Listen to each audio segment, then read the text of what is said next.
We'll see if they'll be able to survive the behemoth that is the biggest, the baddest track on the NASCAR calendar. We'll work into the Geico restart zone, this time by green flags out. We're racing in Alabama.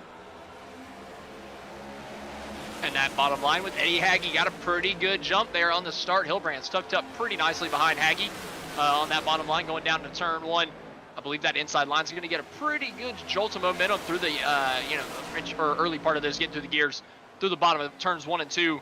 But Nick Nickerson and that outside line are going to get hooked up, and they're going to have a head of steam down the back straightaway here. If they can get hooked up, good, but it seems like Kilrose's just having a tough time getting hooked up to the back bumper of that 2 car, and they're just kind of wasting time back there side by side for 4. Tony Hilbrand's pushing Eddie Hagge clear to the point of this race as that 97 Chevy Camaro will dive down in the turn numbers 3 and 4. Works out of the that final corner and down into the tri-oval. The first trip of 2.6 miles is going to be complete. Eddie Hagge leads lap number 1. Yeah, and the field's starting to kind of single file. Oh, Eddie Hagge gets turned at the front of the field. Tony Hilbrand's under the inside quarter panel of Eddie Hagge. And Eddie Hagge gets door slammed, T-boned in the middle of turn 1. Unbelievable on lap 2. The race leader gets spun. Playoff contender Eddie Hagge taken out on the early going of this just on lap number 2. And this is what Semarasco from first, a bit further down in this field as right there, Thorpe comes back in line and, ooh, man, that easily could have been the big one taking out half the field. I mean, that's a hell of a save. I got to give it to him. That is ridiculous that he held on to that thing. No reason that he should still be going straight up towards the front of the pack. Oh, Paul Wilson. That's his teammate. That's Kevin Foster right behind him that just shipped him out. This all developed on the back straightaway around the likes of Christopher Baxinger. You saw what happened there, Austin. Walk us through it.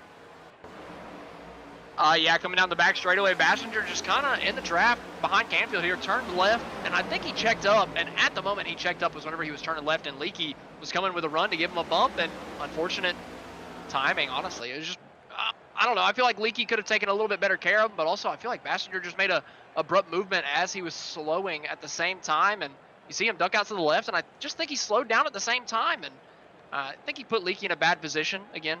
Kind of earlier, we were talking about give and take at the early goings. Maybe you could be like, well, Leakey could let off a little bit, but you know, he's trying to give a good run to. We'll see how this is going to pan out. I'm curious to see how this is going to work. And you got Jonathan. Oh, trouble back straightaway. There it is. The yellow flag will fly on the racetrack as Scott Schuer is turned hard into the outside wall, and playoff contender Jason Greenwell is involved with big damage. Able to duck in front of David Leakey. Really good job there from the 86 getting down in line with the 4 teammates. Big Red occupying those front 4 spots on the inside. Oh, Paul Wilson turns Michael Thorpe Jr. and he turns into the other Big Red teammate and saves it off the right rear quarter panel of Ricky Hart Jr. What in the world was that, Michael Thorpe? But here, after that caution at the midway point, he's finding himself back up to the front of the field. But yeah, it looks like his pusher is, no, man, behind his pusher, Brian Dees gets turned by his teammate, and he comes down into Connor Gibson. Multiple playoff drivers involved in the accident coming off of turn number 4. Get a good idea on who's going to be in, who's going to be out. The round of 8, that is where everything changes. That is where, turns in the middle of the pack. They're wrecking in the tri-oval. Couple drivers involved. I believe Tony Hilbrand's, and is that Canfield that just came through? And you're going to watch that inside lane that he has a fast repair. I'm hopeful for Hilbrand's because he's killed. He's completely destroyed. So I'm hopeful he has a fast repair. But yeah, just looking at that inside line, right, Sean Britt's trying to hit Benjamin Lacey flush because he sees a stack up. So he's aiming for Lacey, trying to hit him flush because he knows he's going to hit him. In hindsight, he should have gone to the middle lane, but I know exactly what he's thinking. He's just trying to focus on that bumper and hit him flush. Unfortunately, he gets him in the right rear because of how massive the stack up was. Leakey shoves Greenwell clean. Oh, look out! Greenwell to the bottom of the racetrack into turn number 3. Slams up, and Greenwell back down into the heart, and somehow will survive with no caution. But that's going to obliterate the field, and Greenwell may very well have just thrown his hopes of getting into the round of 8 away.